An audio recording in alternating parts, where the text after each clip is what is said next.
Hello बच्चों, मैं Tausif sir और आज हम लोग पढ़ने वाले हैं वर्ग और वर्गमूल के बारे में। जैसा कि हमारा वर्ग और वर्गमूल वाला जो चैप्टर है वो चल रहा था।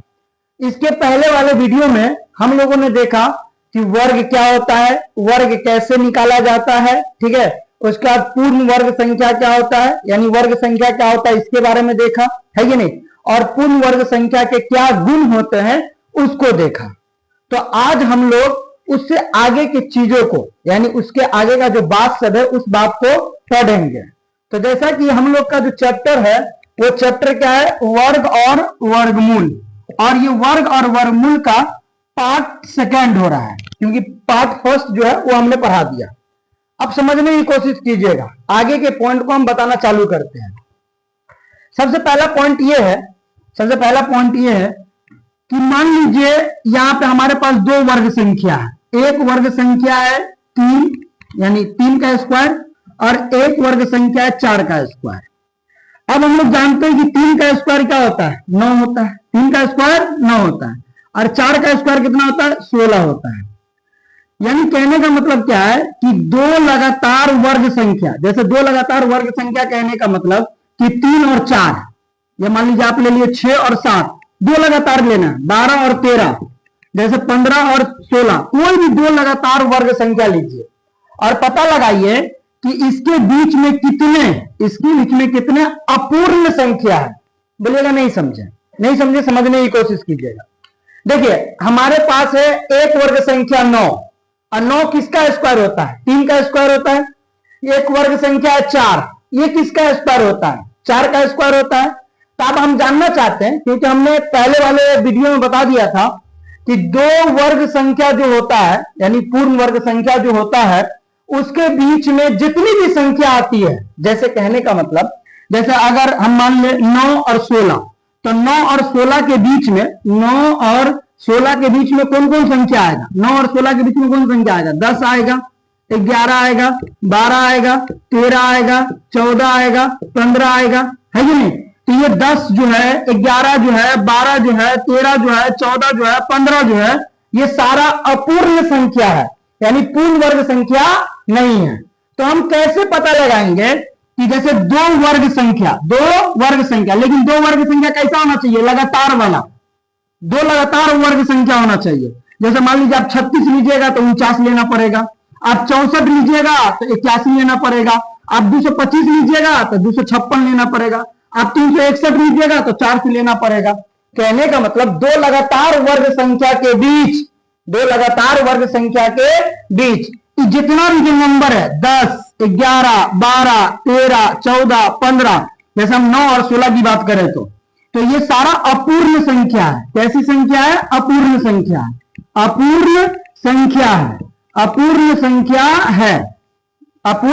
है। समझने की कोशिश कीजिएगा।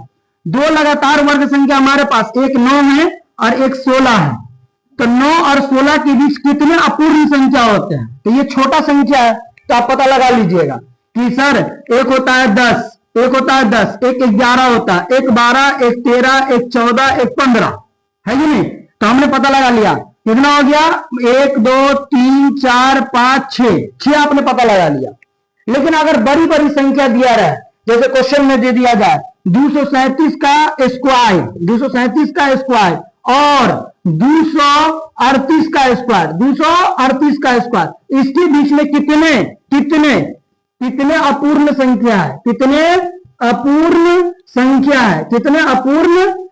है, तो इसको हम लोग कैसे पता लगाएंगे, ठीक है। तो समझने की कोशिश कीजिएगा। दो लगातार वर्ग संख्या के बीच, कोई भी दो लगातार पूर्ण वर्ग संख्या, दो लगातार पूर्ण वर्ग संख्या या पूर्ण संख्या बोलो, कोनो दिक्कत ना है, ठीक है। दो लगातार पूर्ण संख्या के बीच, है कि नहीं, कितने अपूर्ण संख्या होते हैं, तो 2n, क्या हो जाएगा, 2n। अब बोलिएगा सर n क्या है, तो n वो है जो सबसे छोटी जो पूर्ण वर्ग संख्या है, ये किसका पूर्ण वर्ग है, तो बोलेगा सर 3 का पूर्ण वर्ग है, तो n का मान 3 हो जाएगा। समझने की कोशिश कीजिएगा। 2n अपूर्ण संख्या होती है, 2n अपूर्ण संख्या होती है।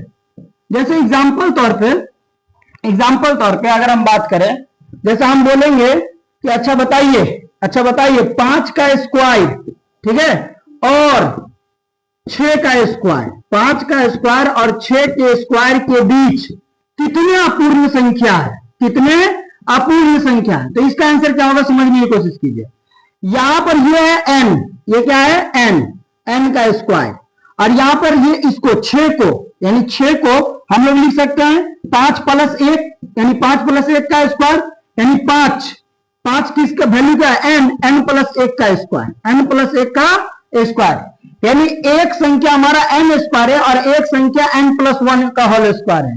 तो इसके बीच कितने अपूर्ण संख्या होते हैं 2n, यानी यहाँ पे n का काम कौन कर रहा है 5 कर रहा है, यानी 2 गुने 5, तो 2 गुने 5 कितना हो जाएगा 10, यानी 5 का स्क्वायर और 6 का स्क्वायर, इसके बीच कितने अपूर्ण संख्या होते हैं 10 होते हैं। जैसे इस क्वेश्चन का अगर आप आंसर बोलिएगा कि सर 237 का स्क्वायर और 238 के स्क्वायर के बीच कितने अपूर्ण संख्या है, तो सीधा आपको फॉर्मूला लगाना 2n, और n क्या होता है जो छोटका वाला है, छोटका वाला कितना है 237 है, तो 2 का गुना 237 से कर दीजिए, तो 7 गुना 14, 14 के 4, 1 बचल, 3 गुना 6 और 1 7 और 2 गुना 4, यानी 474 जो है इसके बीच अपूर्ण संख्या है। यानी हमने आपको समझा दिया कि अपूर्ण संख्या जो होता है उसको कैसे निकाला जाता है, ठीक है।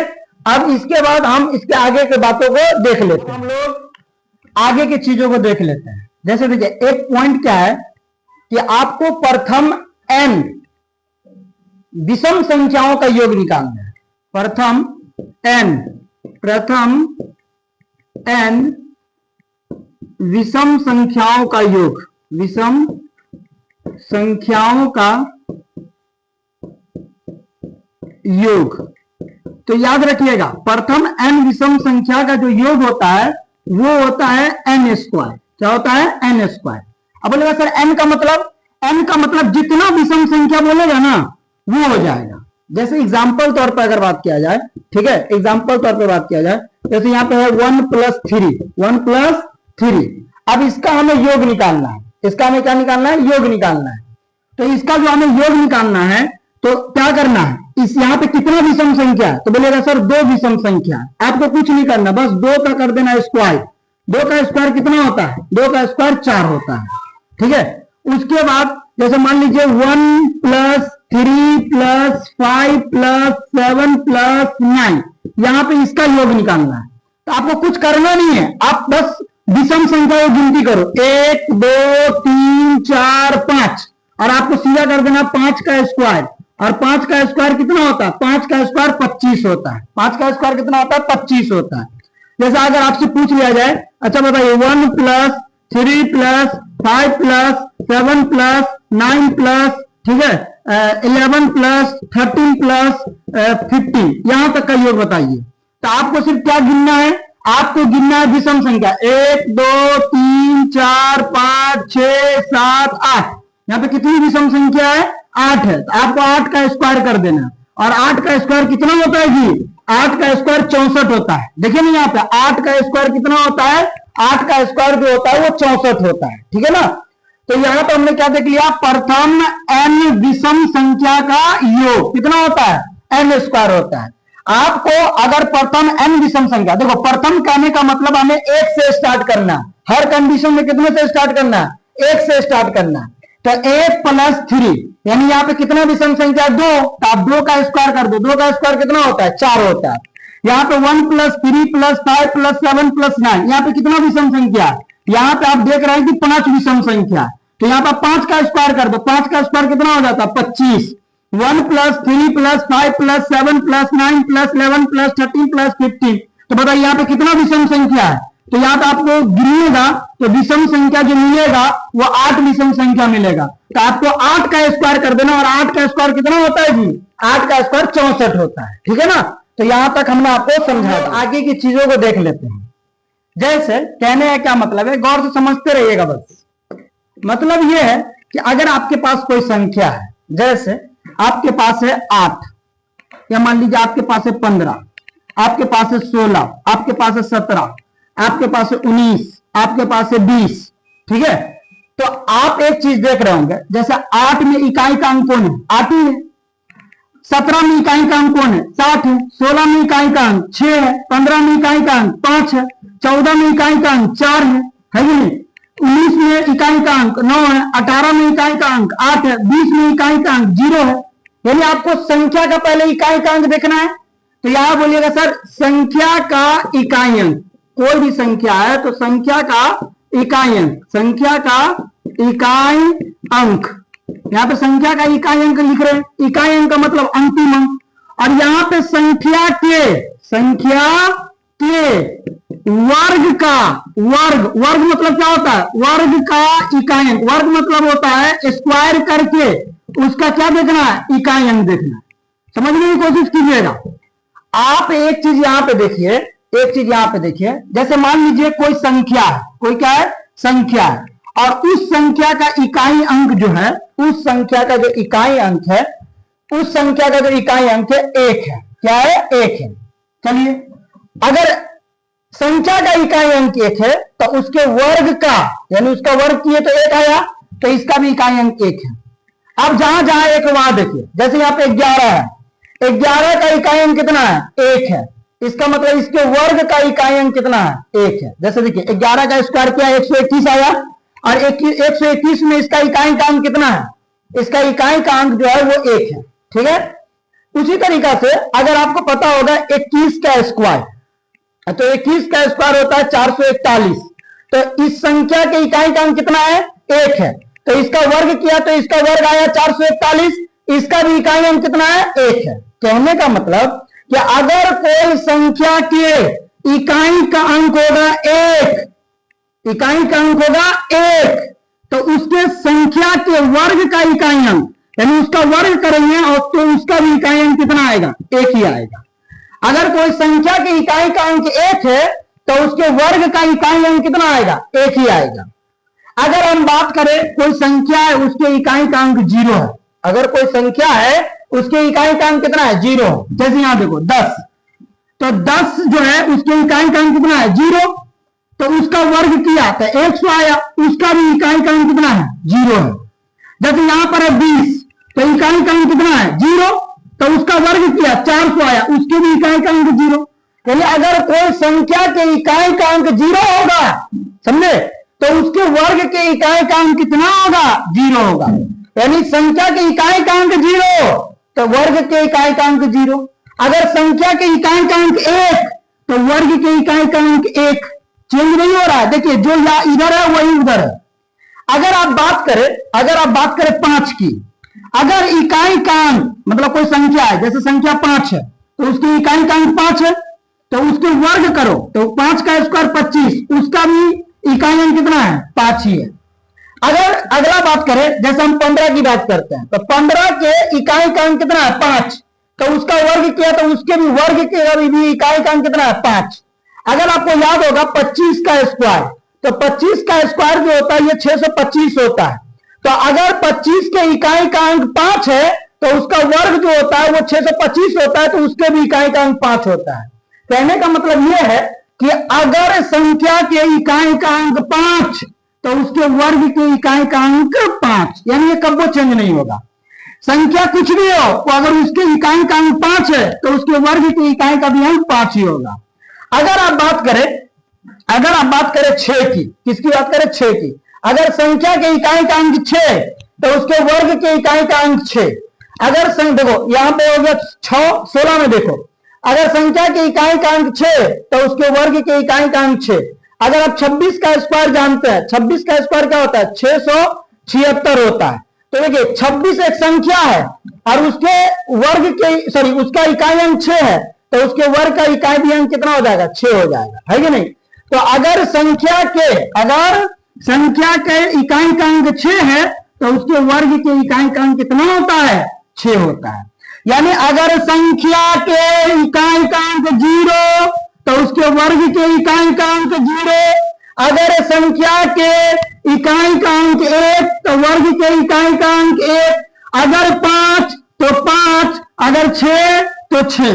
कहने का मतलब क्या ये जो हमने लिखा इकाई का अंक 0, इकाई का अंक 1, इकाई का अंक 5, इकाई का अंक 6, तो सेम सेम होता है, उसके वर्ग के इकाई का भी अंक सेम सेम होता है। अगर संख्या की इकाई का अंक 0 तो वर्ग का इकाई का अंक 0, 1 1 5 5 6 6, ये चेंज नहीं होता, ये सेम रहता है। इसके अलावा जैसे मान लीजिए अगर कोई संख्या है, उसके इकाई का अंक कितना है, 2 है, कितना है, 2। देखिए 2 वाला को, यहां पे एक संख्या हमने 2 लिया, इसके इकाई का अंक कितना है 2, और इसका वर्ग किया तो कितना आया 4। यानी अगर इकाई अंक होगा 2 तो उसके वर्ग के इकाई का अंक होगा 4। जैसे आप 12 में देखिए, किसमें देखिए 12, तो 12 में देखते हैं तो इकाई का अंक कितना है 2, तो उसका वर्ग कीजिए, 12 का वर्ग कीजिए 144, और 144 में इकाई का अंक कितना है 4। यानी अगर इकाई का अंक 2 है तो उसके वर्ग के इकाई का अंक 4 आएगा। अगर इकाई का मतलब कोई संख्या की इकाई का अंक 2 है तो उसके वर्ग के इकाई का अंक कितना आएगा, 4 आएगा, 4 आएगा। ठीक उसी प्रकार से अगर आप बात करें 3 का, किसका बात करें 3 का, तो जहां जहां 3 बन रहा वहां देखिए, जैसे ये हमारा 3 है, यही इकाई अंक है, तो इसके वर्ग करेंगे तो 3 का वर्ग कितना होता है 9। तो अगर किसी संख्या के इकाई का अंक 3 है तो उसके वर्ग के इकाई का अंक 9 होगा। जैसे अब 13 में देखिए हमारे पास एक संख्या है 13 और उसके इकाई का अंक कितना है 3, तो उसका वर्ग किए, 13 का वर्ग 169, तो उसके इकाई का अंक कितना है, उसके इकाई का अंक 9 है कि नहीं। तो अगर संख्या के इकाई का अंक 3 है तो उसके वर्ग के इकाई का अंक कितना होगा, 9 होगा। तो देखिए 0 हो गया, 1 हो गया, 2 हो गया, 3 हो गया, 5 हो गया, तो बच कौन रहा है सर, 4 बच रहा है। 4 को ले लो, जिस संख्या के इकाई का अंक 4 होगा, देखो जैसे हमारे पास संख्या है 4, तो इसका इकाई का अंक भी 4 है, तो इसका वर्ग किया तो 16 आया, इसकी इकाई का अंक कितना है 6। यानी अगर इकाई का अंक होगा 4 तो संख्या के वर्ग के इकाई का अंक होगा 6। जैसे आप 14 में देख लो, 14 हमारे पास संख्या है 14, इसकी इकाई का अंक कितना है 4, तो उसका वर्ग कीजिए, तो वर्ग कीजिएगा तो 196, तो इसकी इकाई का अंक कितना आ रहा है 6। तो अगर इकाई का अंक है 4 तो उसके वर्ग के इकाई का अंक होगा 6। यहां पर देखिए इकाई का अंक है 4 तो उसके वर्ग के इकाई का अंक 6। यानी अगर इकाई का अंक है 4 तो वर्ग के इकाई का अंक कितना होगा, 6 हो जाएगा। 6, अब समझिए 4 हो गया, 5 हो गया, 6 हो गया, अब बचा 7। कौन बचा, 7 बचा। अगर आपके पास कोई संख्या है उसके इकाई का अंक 7 है, जैसे देखिए यहां कोई संख्या उसकी इकाई का अंक कितना है 7 है, तो उसके वर्ग की इकाई का अंक कितना होगा, उसके वर्ग का जो इकाई का अंक होगा वो आपका हो जाएगा कितना, 9। जैसे 17 में देखिए हमारे पास संख्या 17 है और उसकी इकाई का अंक कितना है 7 है, तो उसका वर्ग कीजिए 289, तो उसकी इकाई का अंक कितना है 9 है। यानी अगर कोई संख्या है और उसके इकाई का अंक कितना है 7, तो उसके वर्ग के इकाई का अंक कितना हो जाएगा, 9 हो जाएगा। कितना हो जाएगा, 9। अगर हम बात करें 8 की, किसकी बात करें, 8 की बात करें, किसकी बात करें 8 की, तो 8 में देखिए अगर कोई संख्या है, जैसे हमने 8 ले लिया तो 8 का स्क्वायर किया 64 आया, इसकी इकाई का अंक कितना है 4 है। जैसे मान लीजिए हम ले लेते हैं 18 को, इसको ले लेते हैं 18 को, इकाई का अंक कितना है 8 है, तो इसका वर्ग किया तो कितना है 324, इकाई का अंक कितना है 4 है। यानी अगर 8 होगा, अगर संख्या के इकाई का अंक 8 होगा, देखो यहां भी 8 है, 18 में भी 8 है, तो उसके वर्ग करने पर इकाई का अंक कितना आता है 4 आता है। यानी यहाँ पे कितना आ जाएगा 4 आ जाएगा। कितना आ जाएगा 4। अब एक बचा जो है 9, कौन है 9 है, यहां पे लिख देते हैं, देखिएगा यहाँ पे 9 वाला लिख देते हैं। अगर कोई संख्या के इकाई का अंक 9 होगा, अगर कोई संख्या के इकाई का अंक 9 होगा तो 9 वाला का देख लो, अगर संख्या की इकाई का अंक 9 है तो वर्ग के इकाई का अंक 1 होता है। 19 में देखो संख्या की इकाई का अंक 9 है तो उसके वर्ग के इकाई का अंक 1 होता है। यानी अगर कोई संख्या की इकाई का अंक 9 तो उसके वर्ग की इकाई का अंक कितना होगा 1 हो जाएगा। तो ये हमारा 10 अंक जो होता है वो 10 अंक क्या हो गया, कंप्लीट हो गया। ठीक है। अब जैसे हम एक क्वेश्चन पूछते हैं, यहाँ पे एग्जांपल समझिएगा, हम क्वेश्चन पूछ रहे हैं। जैसे मान लीजिए हमारे पास कोई संख्या है, हमारे पास संख्या मान लीजिए कि मेरे पास संख्या 15, ठीक है 15 है, तो हम बोलेंगे कि 15 का जो वर्ग करेंगे, क्या करेंगे 15 का जो वर्ग करेंगे, 15 का क्या करेंगे वर्ग कर दिया। देखिए 15 का स्क्वायर कर दिया, नहीं 15 का वर्ग कर दिया, तो इसके वर्ग में 15 के वर्ग में उसके इकाई का स्थान कितना होगा, मतलब इकाई अंक कितना होगा, तो सर ने क्या बताया, अगर जिस संख्या के इकाई का अंक होगा 5 तो उसके वर्ग के इकाई का अंक हो जाएगा 5, यानी 5 वाला का 5। समझे कि नहीं? देखिए अगर कोई संख्या है, जैसे 15 हमने लिया, तो 15 के इकाई का अंक 5 है तो उसके वर्ग की इकाई का अंक कितना होगा? 5 होगा। जैसे एक और एग्जांपल समझिएगा, जैसे मान लीजिए हमारे पास 324 है, क्या है? 324 है। अब बोल रहा है इसके वर्ग में इकाई का अंक बताइए, तो आपको क्या देखना है? आपको देखना है लास्ट वाला। किस वाला? लास्ट वाला। तो लास्ट में कितना है? 4। अगर इकाई का अंक होगा 4 तो उसके वर्ग की इकाई का अंक कितना हो जाएगा? 6, यानी इसका राइट आंसर सीधा क्या हो जाएगा? 6 हो जाएगा। जैसे अगर एक और एग्जांपल लेके दिखा दे, समझिएगा इधर। जैसे हमने ले लिया मान लीजिए 152, हमारे पास संख्या कितना है? 152। अब इसमें बोल रहा है इसका वर्ग कीजिए, तो चलिए इसका वर्ग कर लिया, 152 का वर्ग। अब इसमें हमको इकाई का अंक बताना है। क्या बताना है? इकाई का अंक बताना है। तो बताइए इकाई का अंक, आप सिर्फ इकाई का अंक देखो 2, और जिसके इकाई का अंक होगा 2 उसके वर्ग की इकाई का अंक कितना हो जाएगा? 4। तो इसका सीधा आंसर क्या हो जाएगा? 4 इसका राइट आंसर हो जाएगा।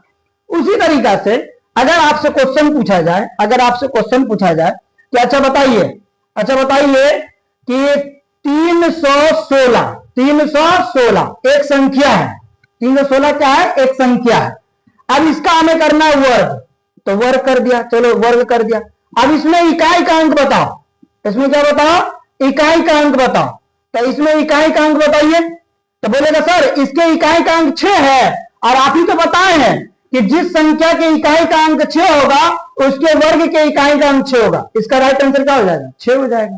यानी समझ में आ गया होगा। हमने आपको पूरा अच्छे तरीके से समझा दिया कि अगर कोई संख्या के इकाई का अंक होगा 0, 1, 5, 6, तो 0 का 0, 1 का 1, 5 का 5 और 6 का 6। समझे कि नहीं? अगर संख्या के इकाई का अंक है 2, तो अगर संख्या के इकाई का अंक होगा 2 तो उसके वर्ग के इकाई का अंक हो जाएगा 4। अगर संख्या के इकाई का अंक है 3 तो उसके वर्ग के इकाई का अंक हो जाएगा 9। अगर किसी संख्या के इकाई का स्थान 4 है तो उसके वर्ग के इकाई का अंक कितना हो जाएगा? 6 हो जाएगा।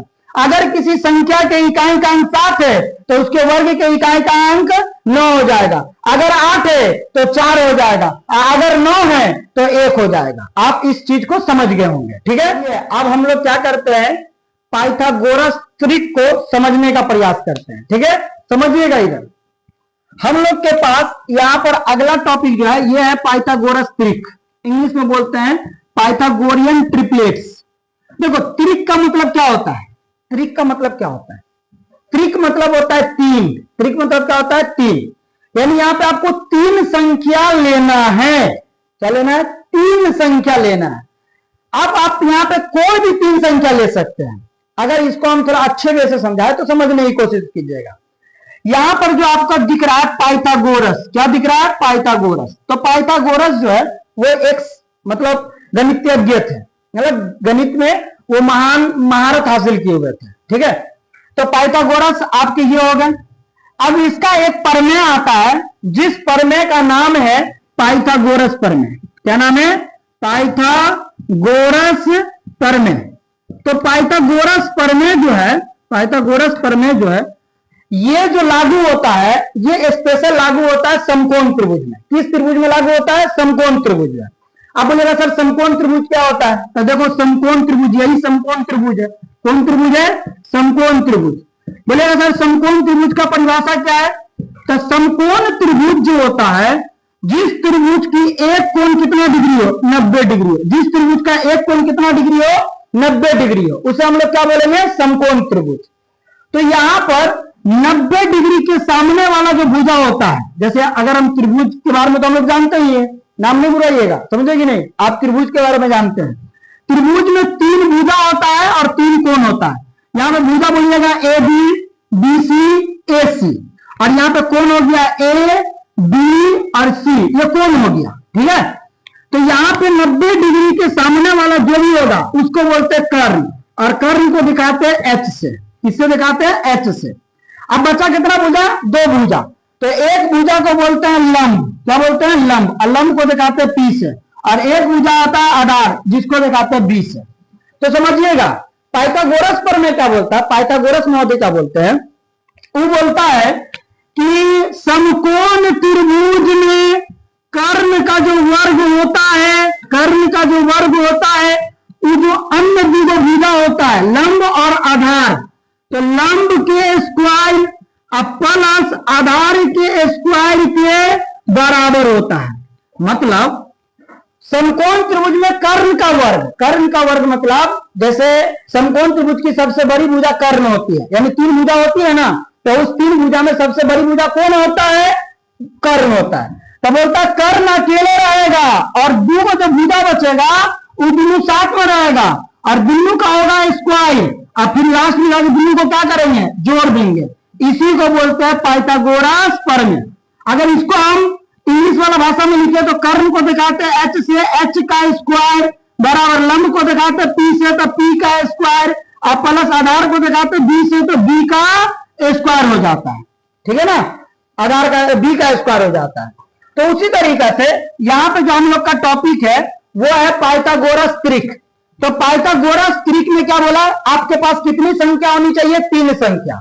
जैसे मान लीजिए हम कोई भी तीन संख्या उठा लेते हैं, जैसे हम उठा लिए 3 4 5, तीन संख्या हम क्या उठा लिए, तीन संख्या जो हम उठा लिए वो उठा लिए 3 4 5। अब हम चेक करते हैं क्या ये पाइथागोरस त्रिक है। तो यहाँ पे क्या बोला गया, यहाँ पे बोला यह गया है कि आपको लेना है सबसे बड़ी भुजा, यदि सबसे बड़ा नंबर को अलग लेना है। यहाँ पे सबसे बड़ा नंबर कौन है, सर सबसे बड़ा नंबर 5 है, तो आपको करना है 5 का स्क्वायर। और आप जानते हैं 5 का स्क्वायर कितना होता है, 5 का स्क्वायर 25 होता है। चलो ठीक है, उसके बाद दूसरा नंबर कौन बचा, दूसरा नंबर एगो 3 एगो 4, तो एगो 3 है एगो 4 और दोनों का करना है स्क्वायर और फिर दोनों को क्या करना है, जोड़ देना। तो बताइए 3 का स्क्वायर कितना होता है 9 और प्लस 4 का स्क्वायर कितना होता है 16 और जोड़ देंगे तो कितना होगा 25। तो देखिए यहाँ पे 5 का स्क्वायर 25 और यहाँ पर 3 का स्क्वायर प्लस 4 का स्क्वायर मिला के 25 हो जा रहा है कि नहीं। तो क्या ये दोनों बराबर है, तो बोलेगा हाँ सर बराबर है। इसका मतलब 3 4 5 जो है ये पाइथागोरस त्रिक है, यानी इसको हम लिख सकते हैं 5 का स्क्वायर बराबर 3 का स्क्वायर प्लस 4 का स्क्वायर, ठीक है, ये पाइथागोरस त्रिक है। इसी प्रकार से अगर एक और हम ले, जैसे हम ले लिया 8 15 और 17, 8 15 और 17, क्या ये पाइथागोरस त्रिक है, तो इसको हम लोग चेक करते हैं, समझिएगा। सबसे पहले क्या करना है, जो बड़का होगा उसको अकेले ले लेना है, यानी 17 का स्क्वायर, 17 का स्क्वायर होता है 289, ठीक है।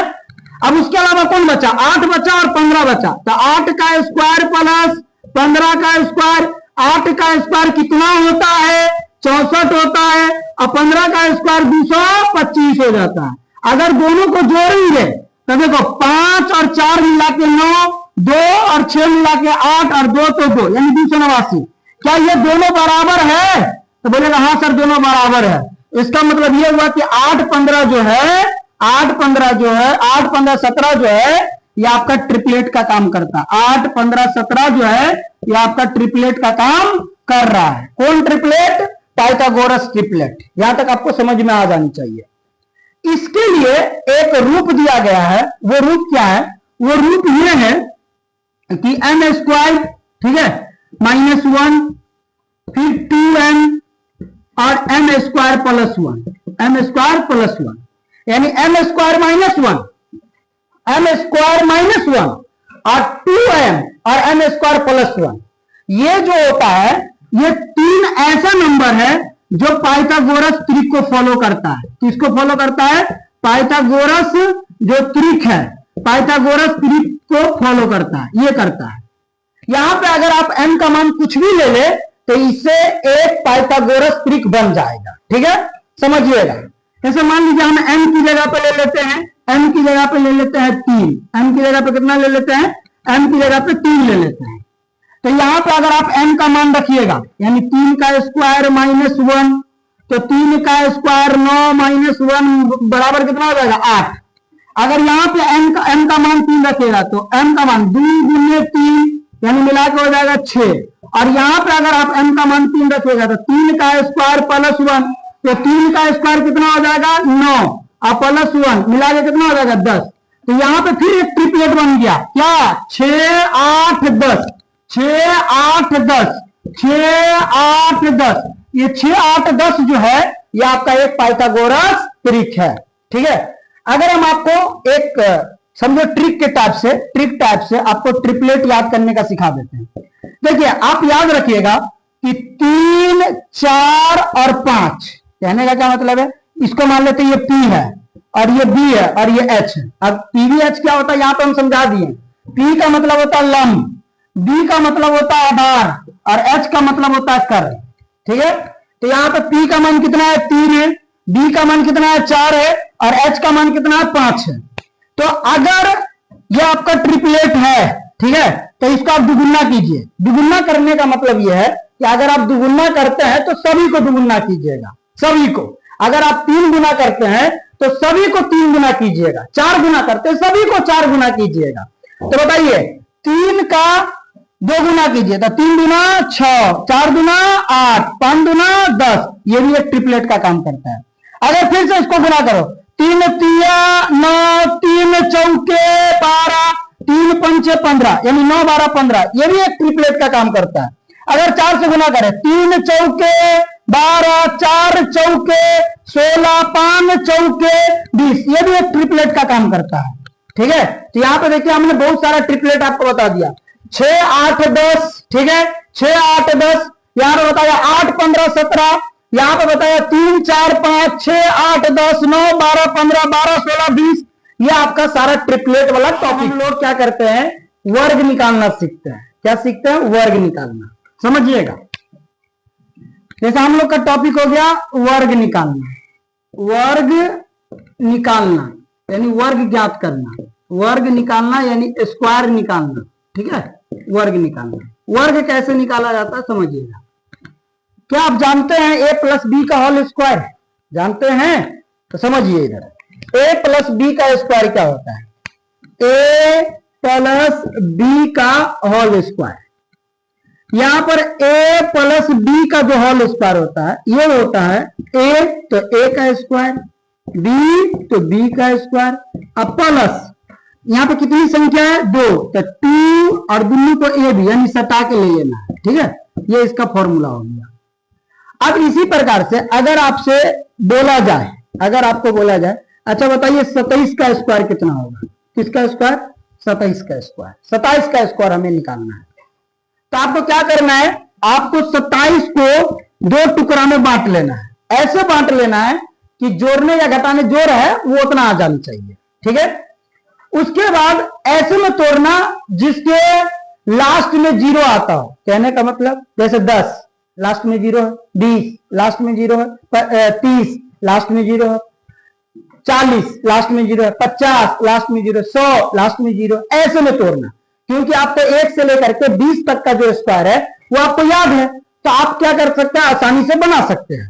ठीक है, समझिएगा। अगर हम 27 को लिखें तो 27 को बोलेगा सर 20 प्लस 7 लिखिए, या लिखिए 20 प्लस 7 लिखिए।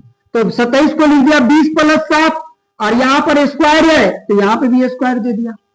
अब यहां पर एक जगह पे कौन है, तो सर देखो ए और बी में देखो एक होता है प्लस के इस पार और एक होता है प्लस के उस पार।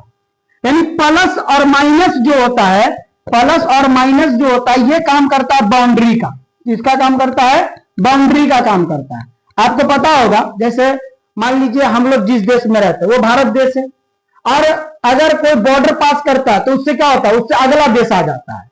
तो जब तक बॉर्डर के इस पार है वो ए है, अब बॉर्डर के जैसे उस पार गया वो बी हो जाएगा। ठीक है, तो यहां पर ए का काम कौन कर रहा है, तो देखो इस बॉर्डर को देखो, इससे पहले जो होगा ए यानी ए की जगह पे 20 और बी की जगह पे कितना 7। तो करो 20 का स्क्वायर, क्यों, क्योंकि ए प्लस बी का होल स्क्वायर होता है ए का स्क्वायर प्लस बी का स्क्वायर प्लस 2ab। तो चलो 20 का स्क्वायर प्लस बी का स्क्वायर, तो बी की जगह पे कितना 7, तो 7 का स्क्वायर प्लस 2 तो लेना ही है और सटा के गुना में, ए की जगह पे 20 और सटा के गुना में, और बी की जगह पे 7, बी की जगह पे 7। अब बताओ हमने आपको पहला वाला वीडियो में ही बता दिया था, क्या बता दिया था कि लास्ट में अगर जीरो हो तो उसका स्क्वायर कैसे निकाला जाता है। तो लास्ट में अगर जीरो हो तो उसका स्क्वायर निकालने के लिए पहले हमारे पास जो संख्या है, जीरो को छोड़ो, लास्ट में क्या है जीरो, उसको छोड़ो, आपके पास उसके अलावा कौन संख्या बचा, दो का स्क्वायर कितना होता है, तो दो का स्क्वायर होता है गुरुजी 4, एक जीरो तो 2 जीरो, जाके देखिए हमने आपको फर्स्ट वीडियो में बता दिया था।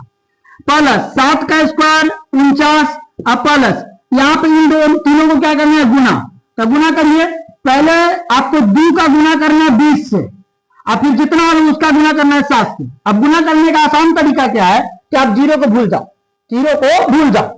तो बोलेगा सर यहाँ पे 2 है यहाँ पे 20 है, 20 मत बोलो, जीरो भूल जाओ, 2 बोलो, 2, तो 2 गुना 4 और 4 सत्ते 28 और 1 जीरो था लगा दो, हो गया गुना।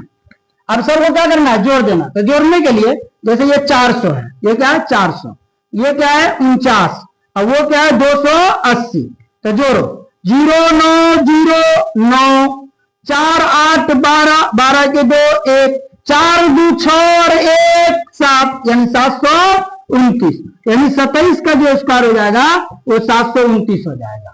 ठीक है, उसके बाद अगर एक और एग्जांपल हम देखें, जैसे मान लीजिए हमने निकालना है 86 का स्क्वायर, किसका स्क्वायर निकालना है, 86 का स्क्वायर निकालना है, किसका स्क्वायर, 86 का स्क्वायर, तो कैसे निकालेंगे, आपको पहले 86 को 2 हिस्सों में दो तोड़ना है और ऐसे तोड़ना है जिसके संख्या के लास्ट में जीरो आवे।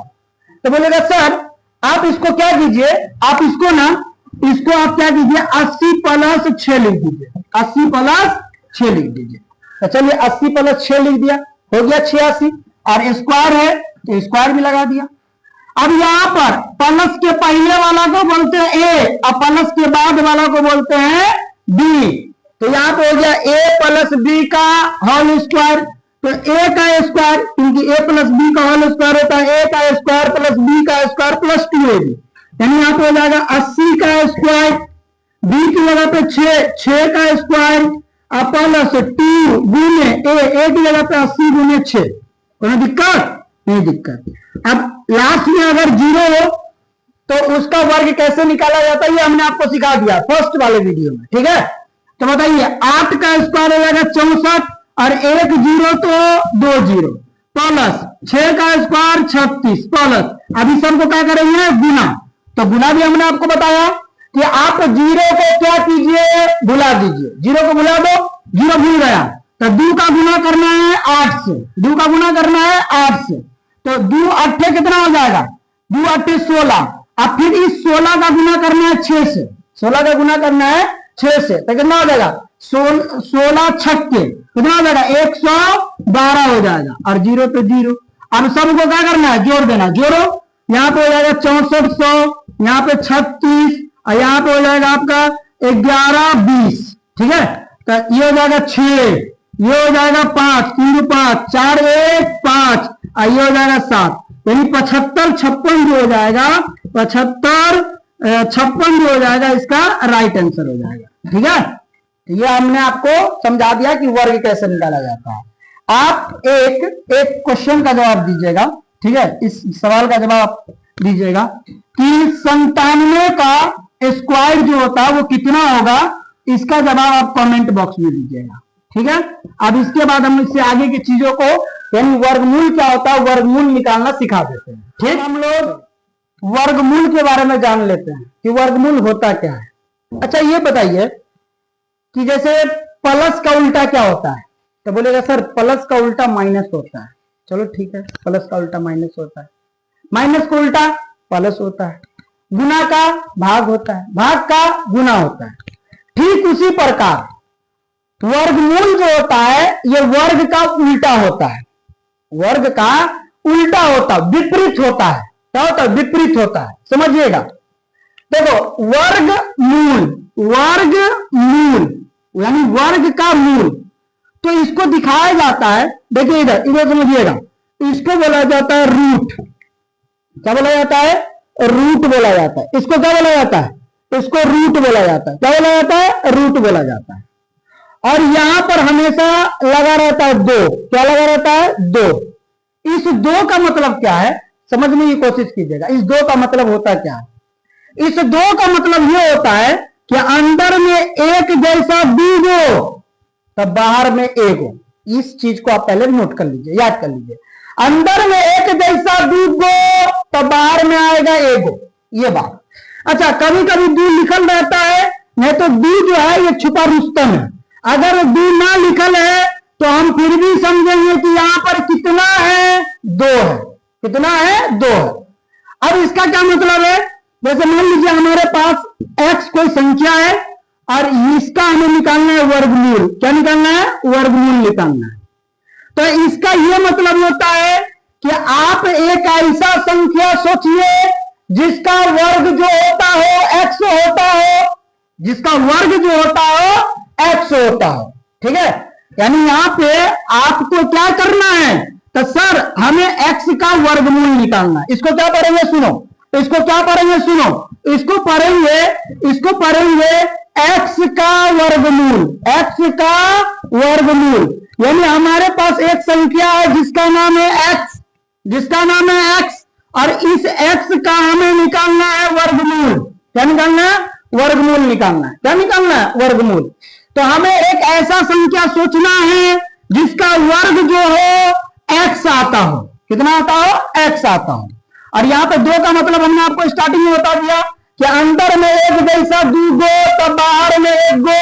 समझिएगा वर्गमूल का क्या मतलब होता है, समझिए। इधर जैसे हमने एग्जाम्पल ले लिया, आपको 25 का निकालना है वर्गमूल। क्या निकालना, 25 का निकालना वर्गमूल। यहां पे दो लिखल भी रहता है, दो ना भी लिखल रहता है, इससे कोई मतलब नहीं है। तो आपको 25 का निकालना है वर्गमूल। क्या निकालना है, वर्गमूल। ये 25 एक संख्या हो गया और इसका हमें निकालना है वर्गमूल। क्या निकालना है, वर्गमूल। तो आप एक ऐसा संख्या सोचिए जिसका वर्ग 25 होता हो। तो आप बोलेगा सर 25 किसका वर्ग होता है, किसका वर्ग होता है, सर 5 का वर्ग 25 होता है। इसका मतलब 5 का वर्ग 25 होगा तो 25 का वर्गमूल हो जाएगा 5। बोलेगा नहीं समझे, नहीं समझे, नहीं समझे, समझने की कोशिश कीजिएगा। चलिए समझाते हैं, आप ऐसे समझिए।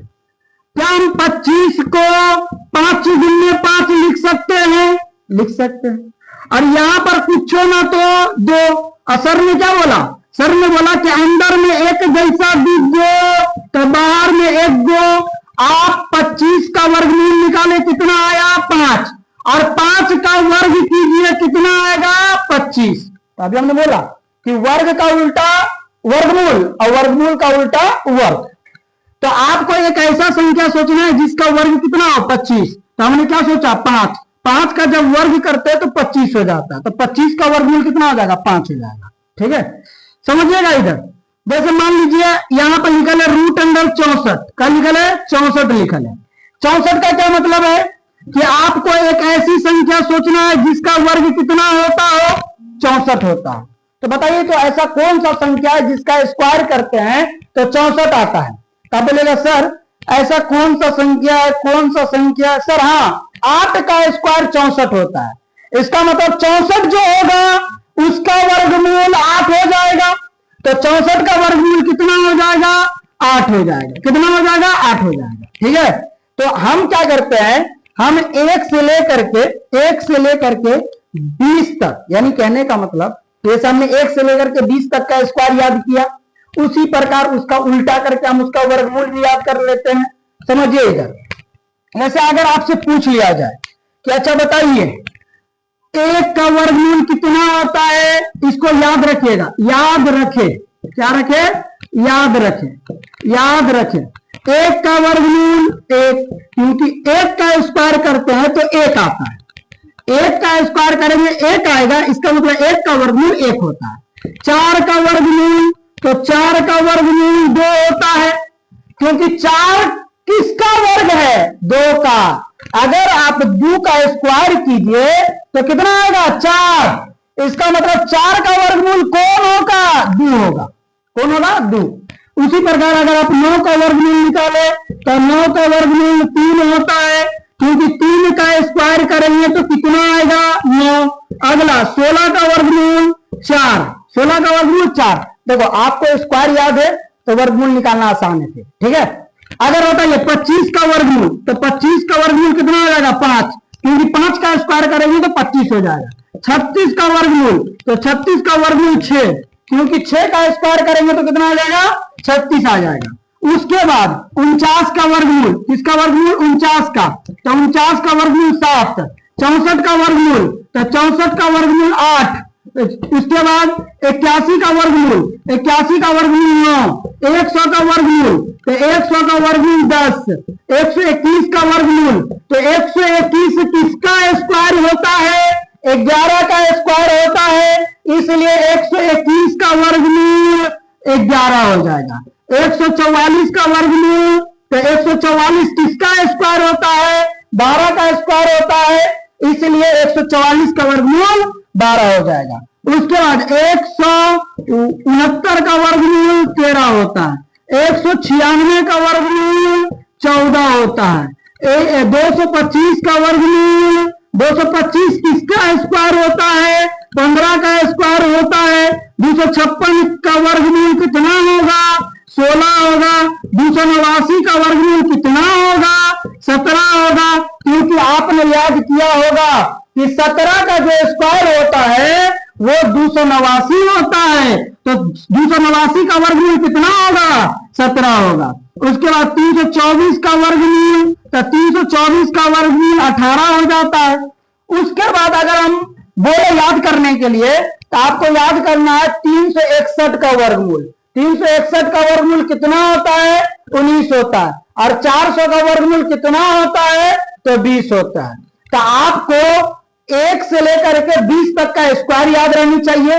उसके बाद उल्टा में आपको 20 तक का वर्गमूल याद रहना चाहिए, यानी 1, 4, 9, 16, 25, 36 सारा का क्या याद रहना चाहिए वर्गमूल याद रहना चाहिए। ठीक है, तो अब हम लोग वर्गमूल कैसे निकालते हैं उसको देख लेते हैं। ठीक, अब हम लोग अभाज्य गुणनखंड विधि से, अभाज्य गुणनखंड विधि से वर्गमूल निकालना सीखते हैं। कौन विधि से अभाज्य गुणनखंड विधि से। और अभाज्य गुणनखंड विधि के बारे में हमने आपको फर्स्ट वीडियो में बता दिया है। हमें निकालना है वर्गमूल, तो जैसे एक क्वेश्चन हम लोग ले लेते हैं, जैसे हमने ले लिया 324, 324 का वर्गमूल निकाले। क्या निकाले वर्गमूल निकाले, वर्गमूल निकाले। पहले छोटा संख्या से स्टार्ट किए ताकि आपको समझ में आए। क्वेश्चन देख रहे हैं हम लोग किस विधि से, अभाज्य गुणनखंड विधि से।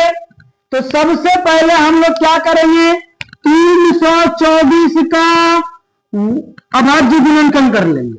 क्या कर लेंगे अभाज्य गुणनखंड, और अभाज्य गुणनखंड करना हमने आपको सिखाया है। लास्ट का अंक कितना है 4। देखो एक बार और बता देते हैं, जब लास्ट का अंक 0 हो, 2 हो, 4 हो, 6 हो, 8 हो, तो ये आपका कितना से लगता है 2 से लगता है। अगर अंकों का योग, अंकों का योग अगर 3 से कटेगा, अंकों का योग, अंकों का योग अगर 3 से कटेगा तब पूरी संख्या 3 से कटेगी। 5 से क्या तरीका है, लास्ट का अंक 0 और 5 हो तो 5 से भाग लगेगा। तो अंतिम का अंक 4 है तो 2 से लगेगा। अंतिम का अंक अगर 4 हो तो 2 से लगेगा। लगाइए 2 का अंक के पहाड़ा में 3 आएगा, नहीं आएगा, 2 आएगा, एक बार में आएगा। इसमें एक बचल, 1 पर 2 12, 2 छक्के 12, 2 दूना 4। फिर लास्ट का अंक 2 है तो 2 से लगाएंगे, तो 2 का अंक के पहाड़ा में 1 आता है, नहीं आता है, यानी 2 को मिला के लेंगे। तो मिला के लीजिए 16, तो 2 8 16, 2 1 2। फिर बताओ क्या 2 से लगेगा ना सर, ना लगेगा। क्यों ना लगेगा, क्योंकि लास्ट का जो अंक है वो 1 है। 2 से तब ये लगता है गुरुजी जब लास्ट का अंक 0, 2, 4, 6, 8 इसमें से कोई होगा तब ये 2 से लगता है। तो हम 3 से लगाते हैं, क्या 3 का अंक के पहाड़ा 8 से लगेगा, तो अंकों को जोड़िए, तो अंक को जोड़िएगा तो 8 और 1, तो 8 और 1 जो हो जाएगा 9, यानी 3 से लगेगा, इसका मतलब पूरी संख्या में 3 से भाग लगेगा। 3 दूना 6, 2 बचल, 2 पर 1 21, 3 9 27, 3 से लगाए 3 9 27, फिर 3 से लगाए 3 3 9। ये एक आपका अभाज्य संख्या। अब नहीं कुछ करना, हमें क्या बोला जा रहा है 324 का वर्गमूल। तो देखो 324 और इसका निकालना है वर्गमूल, और यहां पर कुछ ना होता है तो 2 होता है। उसके बाद यहाँ पे 324 को हम लोग क्या लिख सकते हैं, तो 324 को जो है हम लोग लिख सकते हैं 2 गुने में 2 गुने में 3 गुने में 3 गुने में 3 गुने में 3, यानी 2 गुने 2 गुने 3 गुने 3 गुने 3 गुने 3। ठीक है, अब यहाँ पे हमें क्या लगाना है, एक जैसा दू को, एक जैसा दू को। तो बताइए यहाँ पे ये दोनों एक जैसा है, ये दोनों एक जैसा है, ये दोनों एक जैसा है। तो वर्गमूल का कहनाम यह होता है कि अंदर में एक जैसा दूगो, बाहर में एगो, तो अंदर में दूगो तो बाहर में एगो, गुने अंदर में दूगो तो बाहर में एगो, गुने अंदर में दूगो तो बाहर में एगो। अब गुना कर दो, 2 तिया 6, 6 त्रिक 18, यानी इसका राइट आंसर जो हो जाएगा वो आपका हो जाएगा 18। कितना हो जाएगा, 18 हो जाएगा। कितना हो जाएगा, 18 हो जाएगा। ठीक है, तो अब इसके बाद एक और क्वेश्चन का वर्गमूल हम लोग निकाल लेते हैं। जैसे हमें दिया गया कि अच्छा आप ये निकालिए 64, ठीक है, 6400 का वर्गमूल निकाले। क्या निकाले, वर्गमूल निकाले, 6400 का वर्गमूल निकाले। तो हम लोग 6400 का वर्गमूल निकालते हैं। तो सबसे पहले क्या करेंगे, तो सबसे पहले 6400 का अभाज्य गुणनखंड करेंगे। तो कीजिए यहाँ पे लिख लीजिए 6400 कितना से लगाएंगे, तो बोलिएगा सर लास्ट का अंक 0 है, और जब भी लास्ट का अंक 0 हो तो उनको कितना से भागा लगाना है, 2 से भागा लगाना है।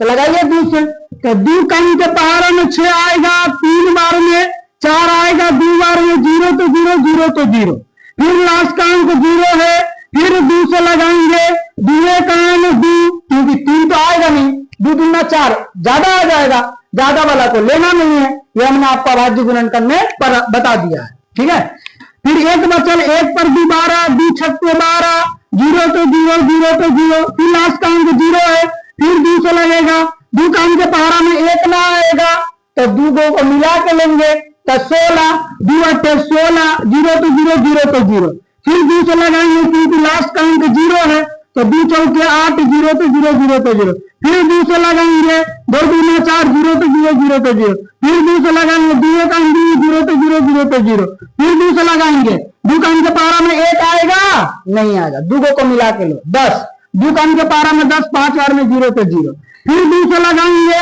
2 दूना 4 और 1 बचा, 1 पर 0, 10, 2 पंचे 10, फिर 5 से लगाएंगे क्योंकि 5 का स्क्वायर 25 होता है। तो अगर हम 6400 का वर्गमूल निकाले तो ये लिख दिए 6400, और इसका वर्गमूल निकालने के लिए यहाँ पे स्क्वायर रूट लगाना पड़ेगा, है कि नहीं, और यहाँ पे कुछ ना तो 2। अब 6400 को हम लोग क्या लिख सकते हैं, तो देखिए हम लोग क्या लिख सकते हैं, 6400 को हम लोग क्या लिख सकते हैं, 2 गुने में 2 गुने में 2 गुने में 2 गुने में 2 गुने 2 गुने 2 गुने 5 गुने 5। तो देखो कितना 2, 1 2 3 4 5 6 7 8, यानी 8 को 2 लिखे, 2 गुने 2 गुने 2 गुने 2 गुने 2 गुने 2 गुने 2 गुने 2, 8 को होगा, गिन लीजिए 1 2 3 4 5 6 7 8, अगुने में 5, अगुने में 5। अब हमने क्या बताया कि 8 को लगाना है जोड़ा, जोड़ा मतलब 2 को, अगर अंदर में 2 तो बाहर में एगो, अंदर में 2 बाहर में एगो, अंदर में 2 बाहर में एगो, अंदर में 2 बाहर में एगो, अंदर में 2 बाहर में एगो, तो यहाँ से एगो 2 आएगा, फिर अगला से एगो 2 आएगा, फिर अगला से एगो 2 आएगा, फिर अगला से एगो 2 आएगा। ठीक है, उसके बाद ये 2 को 5 में से काय को 5 आएगा, एगो 5। अब इसके बाद हम लोग क्या करेंगे, इसके बाद हम लोग कर लेंगे गुना, क्या कर लेंगे गुना, तो 2 गुना 4, 4 गुना 8 और 8 गुना 16 और 16 पंचे, तो 16 पंचे कितना हो जाएगा, 80 हो जाएगा, यानी 6400 का जो वर्गमूल हो जाएगा यह आपका 80 हो जाएगा। ठीक है, तो हमने अभाज्य गुणनखंड विधि से क्या सीख लिया, वर्गमूल कैसे निकाला जाता है इसके बारे में। ठीक है, तो हमारा पूरा वर्ग और वर्गमूल वाला जो टॉपिक है यह हमारा पूरा टॉपिक समाप्त हो गया है। ठीक है, आपको अगर किसी प्रकार का कहीं पर दिक्कत लगा हो आप कमेंट बॉक्स में सवाल कीजिएगा, आपको जवाब मिल जाएगा। आपको अगर वीडियो अच्छा लगा हो तो आप इस चैनल को सब्सक्राइब करें, वीडियो को लाइक एवं शेयर करें। ठीक है, थैंक यू।